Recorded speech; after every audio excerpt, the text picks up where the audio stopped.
नमस्कार दोस्तों। भारत के इतिहास में पढ़ाए गए 10 झूठ श्रृंखला में आपका पुनः स्वागत है। आज के वीडियो में मैं आपको 5वां झूठ बताने जा रहा हूं। कृपया वीडियो अंत तक देखें। यदि आपने इससे पहले के 4 भाग नहीं देखे हैं तो डिस्क्रिप्शन में इसका लिंक दिया है, कृपया अवश्य देखें। और यदि आपने मेरे चैनल को सब्सक्राइब नहीं किया है तो अभी सब्सक्राइब कीजिए। 5वां झूठ है कि भारत की खोज वास्को डिगामा ने की। क्या सचमुच भारत खोया हुआ था, जिसके बारे में दुनिया कुछ नहीं जानती थी? क्या वास्को डिगामा के पहले भारत में कोई विदेशी नहीं आया था? और क्या भारत कोई ऐसी वस्तु है जिसे खोजा जाए? हजारों वर्ग किलोमीटर के भूभाग को वास्को डिगामा ने खोज लिया। क्या आपको यह हास्यास्पद नहीं लगता?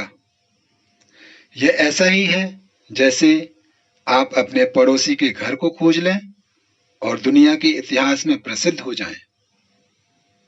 हालांकि आजकल पढ़ाया जाता है कि भारत के समुद्री मार्ग की वास्को डिगामा ने खोज की थी। वास्तव में यह उच्च स्तर की मूर्खता है कि भारतीय बच्चों को यह पढ़ाया जा रहा है कि वास्को डिगामा ने भारत की खोज की। यह पढ़ाया जाना चाहिए कि वास्को डिगामा ने यूरोप को पहली बार भारत तक पहुंचने का समुद्री मार्ग बताया। वास्तव में पहले यूरोपीय देशों के लिए भारत एक पहेली जैसा था।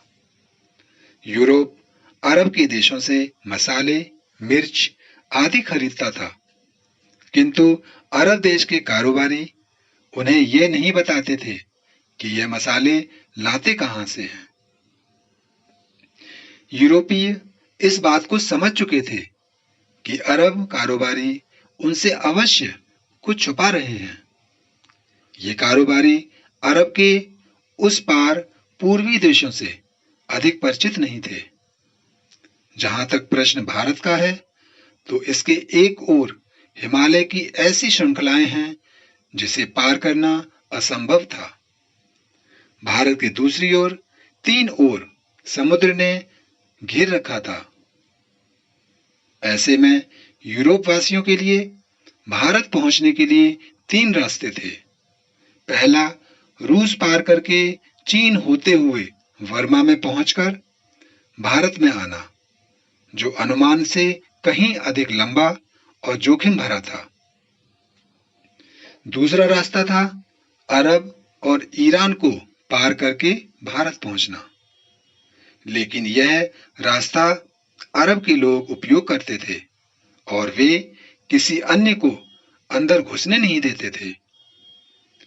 तीसरा रास्ता समुद्र का था, जिसमें चुनौती देने वाला केवल समुद्र ही था।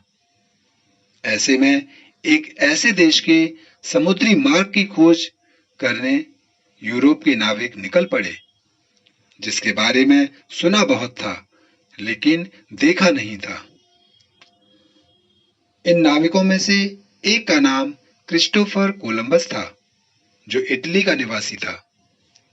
भारत का समुद्री मार्ग खोजने निकला कोलंबस अटलांटिक महासागर में भ्रमित हो गया और अमेरिका की तरफ पहुंच गया। कोलंबस को लगा कि अमेरिका ही भारत है। इसी कारण वहां के मूल निवासियों को रेड इंडियंस के नाम से जाना जाने लगा। कोलंबस की यात्रा के लगभग 5 साल बाद पुर्तगाल का नाविक वास्को डिगामा जुलाई 1498 में भारत का समुद्री मार्ग खोजने निकला। वास्को डिगामा ने समुद्र के रास्ते कालीकट पहुंचकर यूरोप वासियों के लिए भारत पहुंचने का एक नया मार्ग खोज लिया था। 20 मई 1498 को वास्को डिगामा कालीकट पहुंचा और वहां के राजा से कारोबार के लिए हामी भरवा ली। कालीकट में 3 महीने रहने के बाद वास्को डिगामा पुर्तगाल लौट गया। कालीकट अथवा कोलिकोड केरल राज्य का एक नगर और पत्तन है। वर्ष 1499 में भारत की खोज की यह खबर फैलने लगी। वास्को डी गामा ने यूरोप के लुटेरों, शासकों और व्यापारियों के लिए एक रास्ता बना दिया था। इसके बाद भारत पर कब्जा जमाने के लिए यूरोप के कई व्यापारी और राजाओं ने प्रयास किया और समय समय पर वे आए और उन्होंने भारत के केरल राज्य के लोगों का धर्म बदलने में महत्वपूर्ण भूमिका निभाई।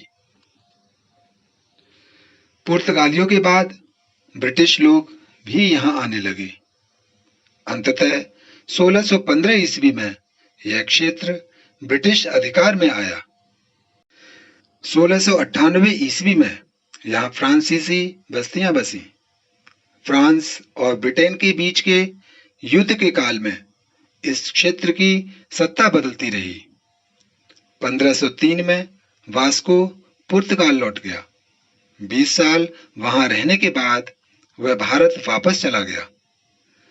24 मई 1524 को वास्को डी गामा की मृत्यु हो गई। लिस्बन में वास्को के नाम का एक स्मारक है। इसी स्थान से उसने भारत की यात्रा आरंभ की थी। 8 जुलाई 1497 को वास्को डी गामा 4 जहाजों के एक बेड़े के साथ लिस्बन से निकला था। वास्को डी गामा के बेड़े के साथ 3 दुभाषिए भी थे।